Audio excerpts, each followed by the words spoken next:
Hello అండి. ఇవాల్టి రెసిపీలో వచ్చేసి టేస్టీ చేపల పులుసు ఎలా ప్రిపేర్ చేసుకోవాలో చూద్దాం. ఇలా చేసుకుంటే చాలా రుచిగా ఉంటుంది. ముందుగా స్టవ్ పై కడాయి పెట్టేసుకొని దాంట్లోకి 2 టేబుల్ స్పూన్ ఆయిల్ వేసుకోవాలి. ఆయిల్ వేడైన తర్వాత ఇప్పుడు దీంట్లోకి ఒక పెద్ద సైజు ఉల్లిపాయను తీసుకొని ఈ విధంగా కట్ చేసుకొని వేసుకోవాలి.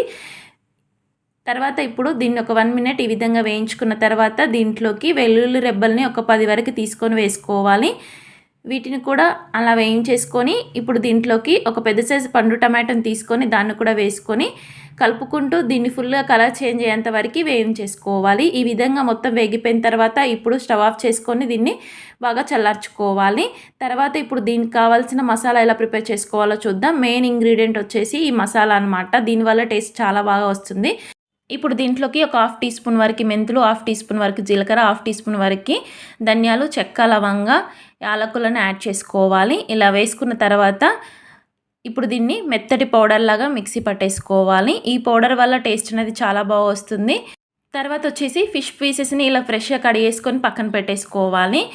కొంచెం సాల్ట్, కొంచెం లెమన్ యాడ్ చేసుకొని ఫ్రెష్గా కడిగేసుకోవాలి. తర్వాత దీంట్లోకి ఒక 2 టీ స్పూన్స్ వరకు కారాన్ని యాడ్ చేసుకోవాలి. మీరు మీ టేస్ట్ బట్టి వేసుకోవాలి. తర్వాత ఒక 1.5 టీ స్పూన్ వరకు సాల్ట్ని యాడ్ చేసుకోవాలి. ఒక 2 టీ స్పూన్స్ వరకు ధనియా పౌడర్ కూడా యాడ్ చేసుకోవాలి. తర్వాత కొంచెం గరం మసాలా వేసుకోవాలి. తర్వాత ఇప్పుడు దీంట్లోకి ఆనియన్ మిక్సీ పట్టింది ఇందులో యాడ్ చేసుకోవాలన్నమాట. మనం ముందుగా వేయించి పెట్టుకున్న ఆనియన్, టమాటో ఉంటుంది కదా, దాన్ని మిక్సీ పట్టేసుకొని వేసుకొని బాగా పీసెస్కి పట్టేలాగా కలిపేసుకోవాలి. ఈ విధంగా మొత్తం కలిపేసిన తర్వాత పక్కన పెట్టేసుకోవాలి. తర్వాత స్టవ్ పై వెడల్పాటి ఇలాంటి బౌల్ పెట్టేసుకొని దాంట్లోకి ఆయిల్ వేసుకోవాలి. ఆయిల్ హీట్ అయిన తర్వాత కొంచెం పచ్చిమిర్చి, కొంచెం ఆనియన్స్, కొంచెం కరివేపాకు యాడ్ చేసుకొని ఇప్పుడు దీంట్లోకి కొంచెం పసుపుని, కొంచెం అల్లం వెల్లుల్లి పేస్ట్ని యాడ్ చేసుకొని పచ్చివాసన పోయేంత వరకు బాగా వేయించేసుకోవాలి. ఫిష్ కర్రీ ప్రిపేర్ చేసేటప్పుడు ఇలాంటి వెడల్పాటి బౌల్ ఉంటే బాగుంటుంది. తర్వాత ఈ పీసెస్ మొత్తాన్ని దీంట్లోకి యాడ్ చేసుకొని ఒక 2 మినిట్స్ వరకు మూత పెట్టేసుకొని మగ్గించుకోవాలి. తర్వాత దీంట్లోకి పులుసుని యాడ్ చేసుకోవాలి. ఇలా పులుసు వేసేసుకున్న వెంటనే గరిటె పెట్టి తిప్పకుండా ఈ విధంగా క్లాత్ తోటి తిప్పాలి.